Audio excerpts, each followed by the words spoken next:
The torrential rain fell with immeasurable violence, mingling with the shrill sound of sirens piercing the heavy city air. The streets, once bustling, were now deserted, as if fear had engulfed all the inhabitants.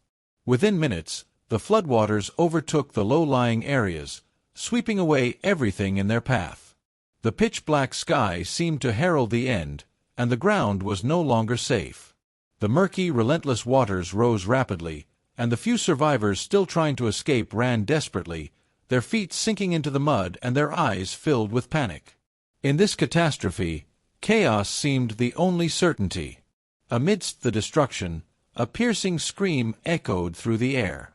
A firefighter, visibly exhausted, his muscles tense from fighting the current, saw something that made him pause for a moment. He looked up, gasping, and there, amid the raging waters, something tiny was moving. It was a baby. His heart raced. The baby, who seemed to have been thrown directly into the turbulent waters, was being swept away by the current. The firefighter's hands trembled, but he had no time to hesitate. He jumped into the water without thinking, feeling the current pulling him in, forcing him to fight against the weight of the water. Every movement was a desperate effort. He didn't know where the child came from, nor who his mother was, but he knew that if he didn't act immediately, he would be swallowed by the flood. The baby was only a few feet away, but for a moment, it seemed the water would separate him from his rescuer. The firefighter reached out, his body being dragged, his eyes fixed on the baby, who floated, fragile but still alive. He screamed, his voice echoing above the roar of the flood. With one last effort, he managed to reach the baby. As he held him, the little one's eyes seemed to calm strangely, as if he knew someone was finally rescuing him. But the real surprise came when the firefighter looked at him more closely. The baby wasn't just wet and scared. He seemed almost indifferent to the chaos around him, as if he'd grown accustomed to pain and abandonment. The firefighter, perplexed, felt a chill run through his body. But at that moment, something else disturbed him. He knew something wasn't right. It wasn't just about saving the baby. There was something much deeper going on in this rescue. Something he didn't yet understand. "Who are you, little one?" he thought, his mind racing as he swam against the water. "Where's your mother?" As he struggled to reach the safest place, the baby in his arms seemed immune to the fear that gripped the surroundings. But one question plagued the firefighter's mind, and everyone else who witnessed the scene. How did this baby get there? Who abandoned him in the turbulent waters? The answers, however, would not come so easily. And the story that would unfold in the next few hours would forever change the course of the lives of everyone involved. Clara woke before dawn. The clock still read 5:30, but she was already up, her feet touching the cold floor of the house. A simple, small house with weathered wooden walls and a roof that creaked from the pressure of the rain. The sound of the storm outside was familiar, a constant nuisance she tried to ignore. The weather had been unpredictable for days, and the fear of another flood hung over the city like a shadow. With a weary look, she walked to the makeshift crib, a small corner of the room where Luca slept soundly, protected under a simple blanket. The baby, only 3 months old, had the peaceful expression of someone who hadn't yet grasped life's storms. Clara, on the other hand, carried on her shoulders the weight of a reality that crushed her, but she would never let that affect Luca. At least, not in front of him. She knelt beside the crib, touching Luca's forehead with the gentleness of someone afraid of waking him. He was silent, breathing evenly. Clara felt a momentary relief, a small escape from the pressures of everyday life. She had learned to live with the constant insecurity, the judgmental looks of the neighborhood, and the loneliness of being a single mother in a city that barely made ends meet. Her home was one of many located in the most vulnerable areas, on the banks of a river that, from time to time, revolted against nature, destroying everything in its path. Clara knew she was risking everything by living there, but she had no choice. She had nowhere else to go. Luca was her only reason to keep going. Clara's routine began with the sounds of the day, but soon became entwined with the tension of her life. She prepared coffee mechanically, without much hope for a better future, simply surviving. Every movement seemed to be on autopilot. Work, bills to pay, the constant worry about the floods, all of this was part of her daily routine. And with every gesture, Clara tried to hide the weight she carried in her heart. That morning, the rain seemed heavier. Clara heard the sound of water hitting the windows, and a sense of alertness washed over her. It was a familiar sensation, one she had experienced so many times. The river was beginning to rise, and she knew that if the level continued to rise, she would soon have to leave. Fear, already a constant presence, crept in once again, but she didn't show it. Clara looked at Luca. He was awake now, his eyes wide and curious, taking in the world around him. She picked him up and kissed his forehead. The warmth of his small body and the softness of his skin brought Clara a momentary comfort. She rocked him gently, humming a soft song, as if the world were no bigger than the space she and Luca occupied there. But she knew that was about to change. Clara's phone rang. She sighed. It was work, once again. As always, her boss needed her to cover extra shifts. What could she do? Money was tight, and the bills kept coming. The temptation to refuse was strong, but the need to ensure Luca had a plate of food prevented her. She answered, trying to remain calm, but the boss's voice, with its authoritative tone, soon made her feel the weight of oppression on her chest. Clara had no choice. She said goodbye to Luca once again and left the house, a lump in her throat. She didn't want to leave the little boy alone, but life demanded that she work. As she walked through the waterlogged streets, Clara noticed the anguish on every face around her. The city was beginning to panic. People, with apprehensive looks, were beginning to worry about the river's level. Some were already evacuating, while others looked to the sky, waiting for the storm to pass. But Clara couldn't waste time. She needed her job, she needed money. Even though she knew danger was lurking, she had only one option. But what she didn't know was that life would force her to make much more difficult decisions that day. The day dragged on, and Clara could barely keep her eyes open as she worked. The rain was relentless. But at that moment, she had no idea that her own fear would be the least of the threats she faced. When her boss asked her to cover another shift, she barely had time to reflect on the consequences of being away from home during such a severe storm. Tension in the city was rising, and the water was rising rapidly. At work, Clara tried to concentrate, but the feeling that something was wrong persisted. The company's security radio issued an emergency alert, reporting the rapidly rising river level. Clara felt a heaviness in her stomach, but she tried to push away the feeling of panic. She knew she had to finish the job, but the thought of Luca back home haunted her. "Clara, have you seen the weather forecast?" a coworker asked, her voice low and visibly nervous. "They say the flooding is getting worse, and the river has already burst its banks." Those words hit her hard. Without a second thought, Clara grabbed her bag and ran to the door. The company wouldn't allow her to leave without warning, but at that moment, nothing mattered. She needed to get home. To Luca. The way back was a struggle against the forces of nature. Water was already flooding the streets, and people were running in panic, seeking shelter. The sound of the wind, loud as a roar, mixed with the snapping of trees being ripped from their roots. The river had become a monster, and Clara knew that at any moment it could consume everything she had. She arrived at her front door, and the scene she found made her freeze in terror. What had once been a small house was now submerged in water.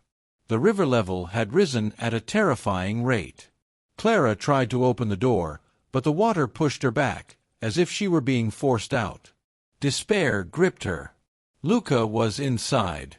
She tried with all her might to break down the door, but her arms were weak, and the pressure of the water made it harder.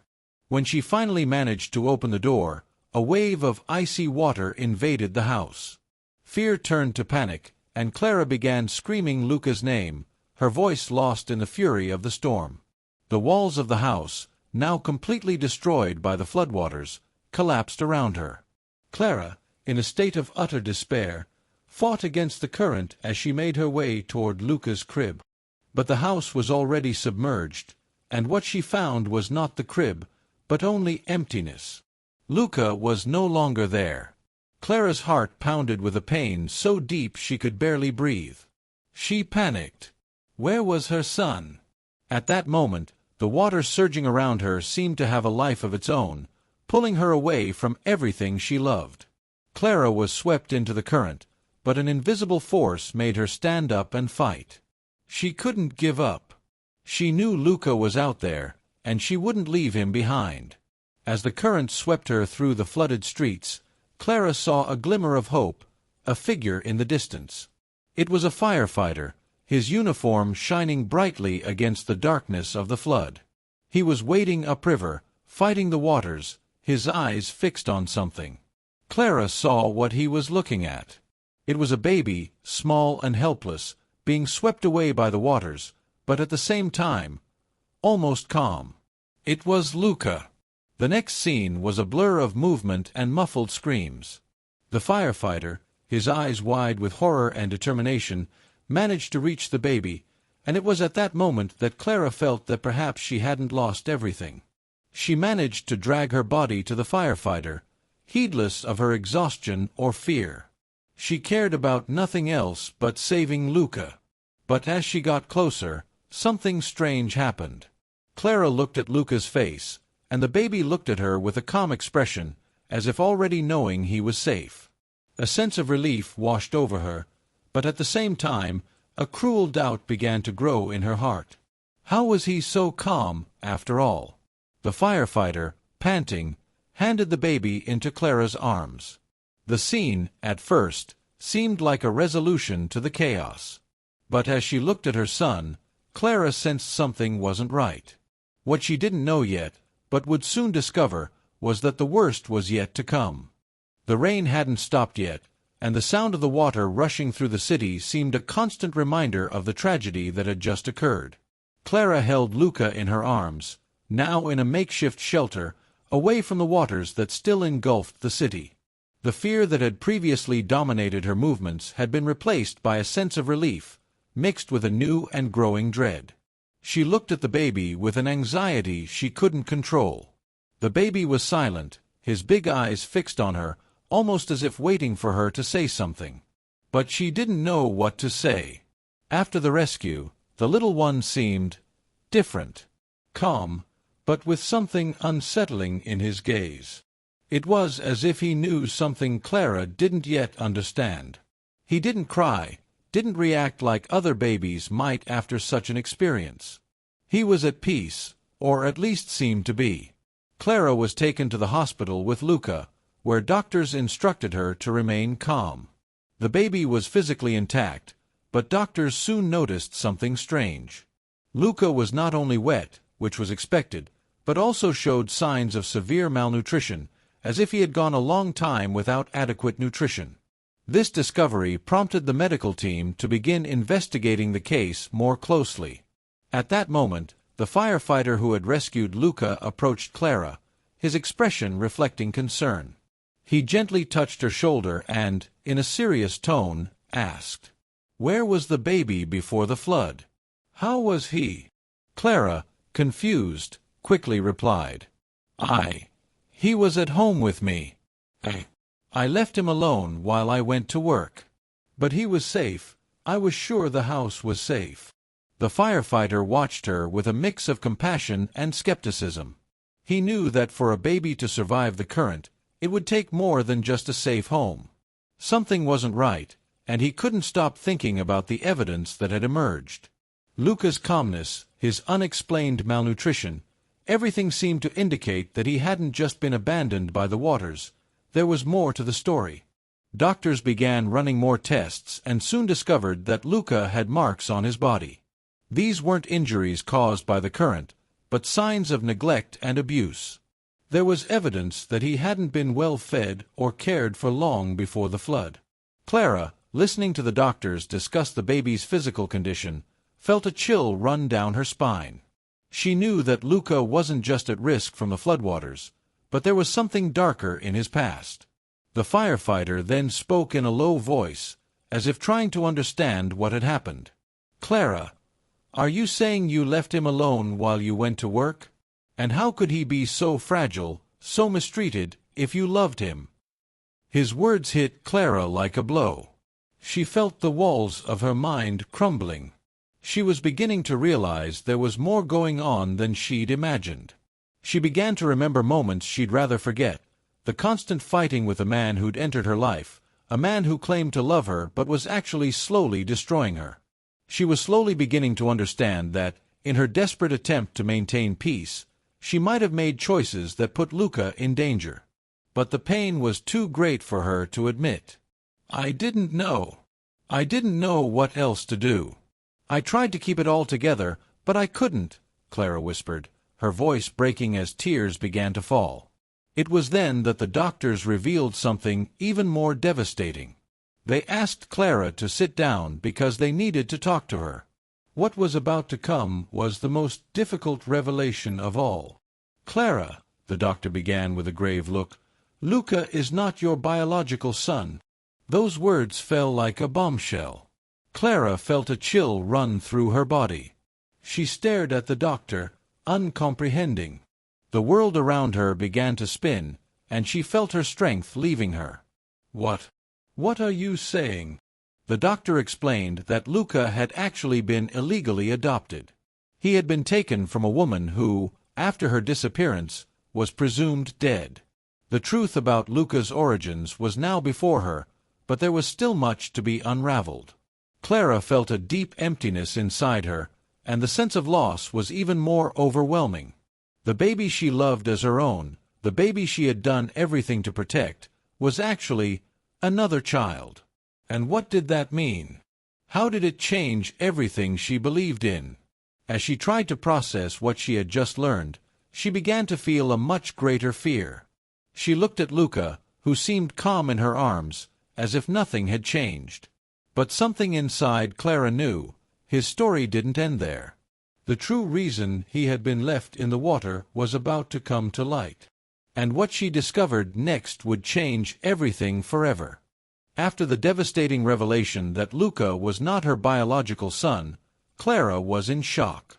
The weight of the doctor's words hung in the air, like a dark cloud that seemed unwilling to lift. She looked at little Luca, still sleeping in her arms, his face serene and peaceful. Clara's mind was in turmoil, trying to process what she had just heard.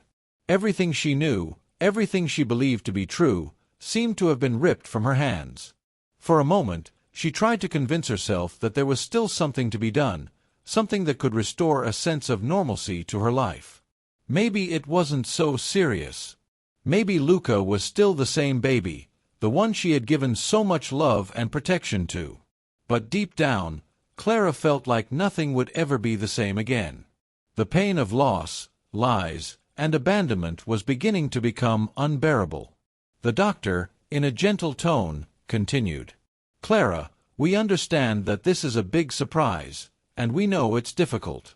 But Luca needs care. We can't ignore the fact that he was the victim of a situation that was much more complex than we all thought." Clara shook her head, trying to shake off the feeling of despair. She didn't want to hear it.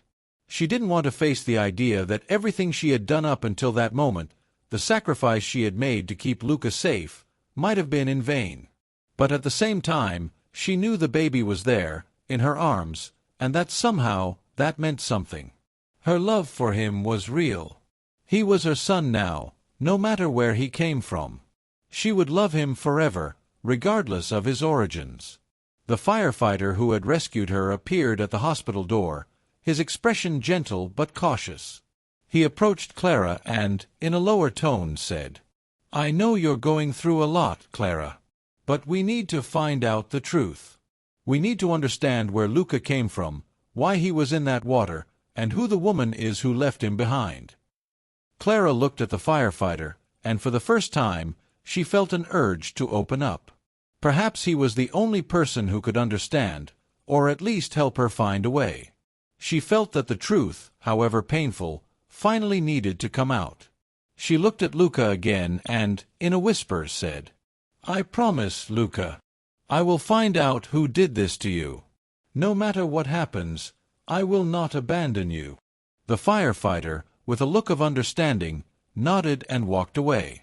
He knew that, as much as he tried to help Clara understand what had happened, the truth would be even more painful. But he also knew that any hope of resolution depended on finding answers. If Clara was to find peace, she would need to face the harsh reality. For a few days, everything seemed to stabilize. Clara received support from the community, who began to look at her with a mixture of sympathy and curiosity. She was seen as the woman who had lost everything, but now had her baby alive and safe in her arms. News of the flood spread, and people began talking about the tragedy and the hero who rescued the baby from the waters. For a brief moment, Clara felt as if she could breathe. Life seemed to have paused, a much-needed breather after so many hours of anguish. Little Luca was sleeping peacefully in her lap, and she finally felt she could find some peace. She had been spared complete tragedy, and maybe, just maybe, she could rebuild her life with him. It was a temporary relief, a false hope, but Clara couldn't shake a hint of optimism. She would fight for Luca, and that was all that mattered. She didn't know what the future held, but for that night, she felt like everything could work out. However, like everything in Clara's life, this respite would be brief. What she didn't know, what she hadn't yet discovered, was that Luca's past was more intertwined with her own than she imagined. The investigation into the baby's origins was about to reveal something that would change everything. That night, as Clara rested, something was happening in the back of the hospital room. A police officer approached, holding a folder. What he had to say would be the final straw. Clara was awakened by the sound of knocking on the door. She got up, confused, and went to the door. The officer looked at her with a dark look, and before she could even ask, he said with cold seriousness, "Clara, we need to talk." She looked at Luca in her arms and, for the first time, felt a sense that something had changed forever. What he was about to say would make her hope disappear, like water washing everything away. What came next wasn't just an investigation into the baby, but something much deeper and more disturbing. Clara felt the weight of the officer's words, still hanging in the air like a bomb about to explode. She looked at Luca in her arms. The baby she had believed, until that moment, was the sole reason for her existence. Her heart raced. Something was about to happen, and she didn't know if she was ready to face the truth. The officer entered the room with a grave expression, but instead of stepping forward, he simply stood there. The tension in the room intensified with each passing second, as if the air itself grew heavier, harder to breathe. Clara felt a lump in her throat. She knew something was wrong, but she couldn't quite put her finger on it. "Clara," the officer began, his voice serious, "we found something important during the investigation. Something that changes everything you thought you knew about Luca." He paused, which made Clara's chest tighten even more. She wanted to scream, wanted to know what he was saying, but her words caught in her throat. "Luca isn't just an illegally adopted child, Clara. He's part of something much bigger. Something that involves a criminal network that has been infiltrating our city for months." The officer's words cut like sharp knives. Clara couldn't believe what she was hearing. She looked at Luca, who was calm as always, his gaze fixed on her. He seemed like an ordinary child, an innocent child. But the officer's words indicated otherwise. "What's going on?" Clara asked, her voice trembling, almost begging for an answer that would calm her down. The officer hesitated for a moment, staring at the baby in her arms. Finally, he stepped forward, the gravity of the situation evident in every movement. He opened the folder he was carrying and pulled out a few photos. Photos of children, some of Luca, but with other details she didn't recognize. Clara froze. The images showed boys and girls with anguished faces, many of them with clear signs of abuse. But one photo caught her eye in a peculiar way. It was a picture of Luca as a newborn, taken in a dark room, surrounded by other babies. The officer sighed and said regretfully, "Clara, the baby you're caring for wasn't just left in the flood. He was taken from a clandestine orphanage. An orphanage involved in criminal activity, and Luca was one of the victims of a child trafficking ring." The revelation was like an electric shock, sending Clara trembling. What she had believed to be the greatest act of love of her life, saving Luca, was now being transformed into a horrific reality. She loved him with all her being, but the truth that was dawning on her made her question everything. She had saved a child victim of a monstrous crime, but she was also now connected to this world of pain and suffering. The officer looked at her with a look that mixed empathy and urgency. "Clara, you're in the middle of this right now. They know where you are. They know who you are. And the worst part, they won't stop until they find Luca. You need to make a decision. The police are doing everything they can, but we're dealing with a very powerful network. You need to decide whether you'll stay and fight to protect Luca, or whether you'll allow him to be taken back to where he came from." With each word the officer said, Clara felt her life crumbling around her. She looked at Luca again, tears in her eyes. He was an innocent child, and he was not to blame for anything. But at the same time, she knew her decision now went beyond simply being a mother. She was caught between loyalty to the child she loved and the terror of knowing she was being hunted by forces far more powerful than she could have imagined. "No. No, I won't leave him. I won't allow that to happen," she answered without hesitation. Fear consumed her, but her determination was stronger. She knew her life would never be the same, but she was willing to go through with it, whatever the cost. She looked at the officer, who seemed to be trying to find a way to help her, but his gaze reflected how difficult the road ahead would be. "You're taking a big risk, Clara. But I understand. Just know that if you keep this up, there will be no turning back. You'll be seen as an enemy of a criminal network that's willing to do anything." The officer left her with those heavy words, and Clara was left alone in the room, with Luca in her arms. She could feel the weight of the choice she had just made, the certainty that her life, as she knew it, was over. But she no longer had a choice. The love she felt for Luca compelled her to move forward, no matter how dangerous. As the night stretched on, Clara knew she couldn't escape this. She was completely committed, and from that moment on, any decision she made could be fatal.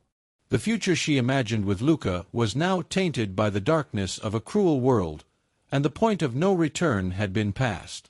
She could no longer turn back. Time seemed to speed up as Clara prepared to face whatever came next.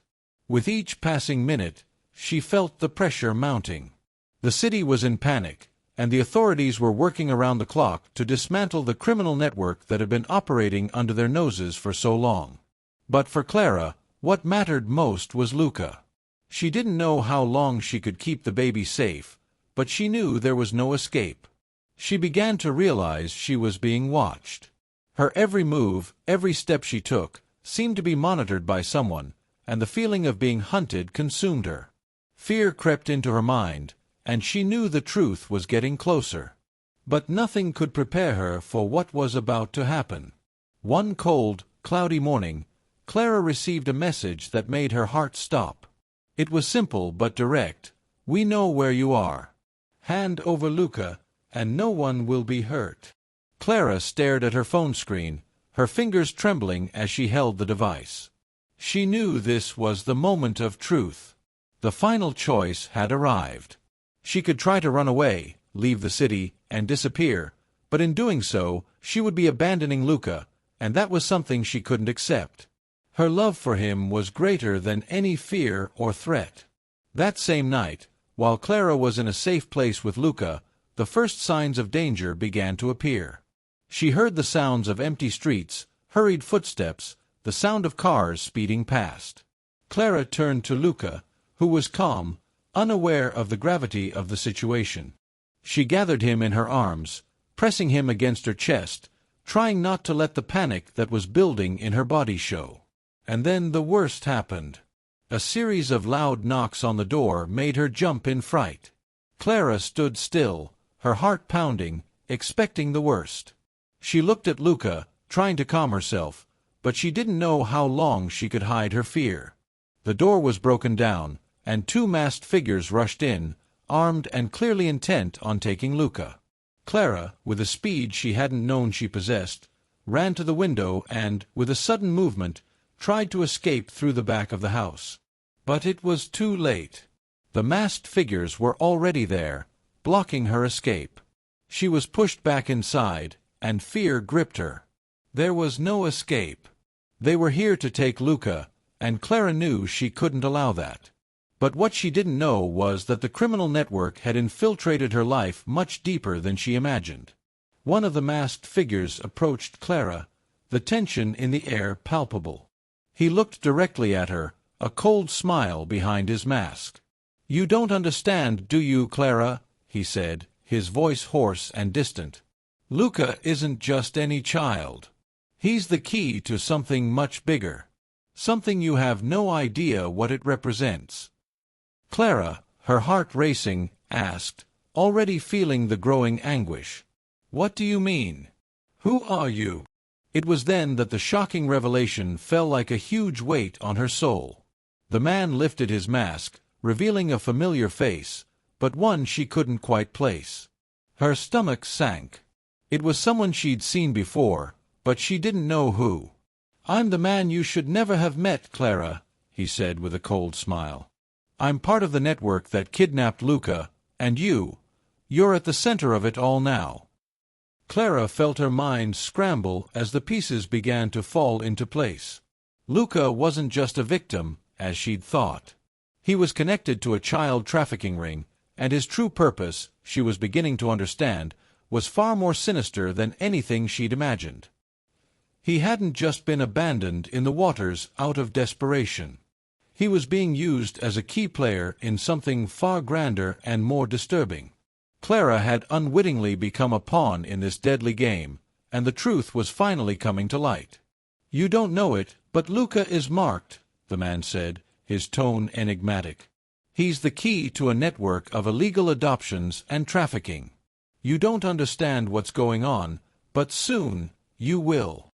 Clara was shocked. She didn't want to believe his words, but deep down, she knew this wasn't a nightmare. Luca wasn't just an adopted child left to die in the flood.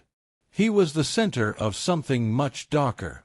And the pain of the revelation was unbearable.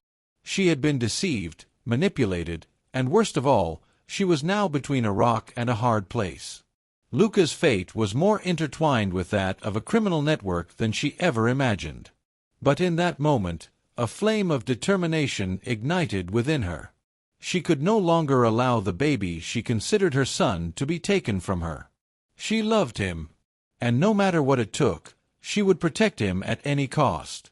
The fight was about to begin. The silence that followed the revelation was deep, heavy. Clara stared at the man in front of her, her mind still trying to process the magnitude of what she had just learned. Luca, still in her arms, seemed oblivious to the tension in the air, his wide, curious eyes fixed on her, seeking comfort. Clara knew, in that moment, that the weight of the decision rested on her shoulders. The world around her seemed to have disappeared. There was no longer room for doubt or fear. The man's words haunted her, but Clara was beyond confusion and panic. She knew what she had to do. She would not allow another child to be used as a pawn in a cruel game. She would not allow Luca to be ripped from her arms, whoever he was. With a deep sigh, Clara looked at the masked men, and a sense of piercing clarity washed over her. The life she had known until that moment was destroyed, but that no longer mattered. She had committed to protecting Luca, to caring for him with whatever it took. The pain, the fear, the sadness, all the feelings that consumed her now paled in comparison to the only truth that remained. He was her son. Without a word, Clara turned quickly and ran for the back door of the house. She knew she didn't have much time. With every passing second, they drew closer to her and the baby. There were no more choices, and now, all that mattered was escaping with Luca. She ran through deserted streets, her heart pounding frantically, her eyes fixed on an uncertain future. The night was thick, as if the city itself were trying to swallow her escape. But Clara didn't look back. She knew the battle was just beginning, and that what she did from here on out would determine Luca's future. She found an unlikely hiding place in an abandoned house.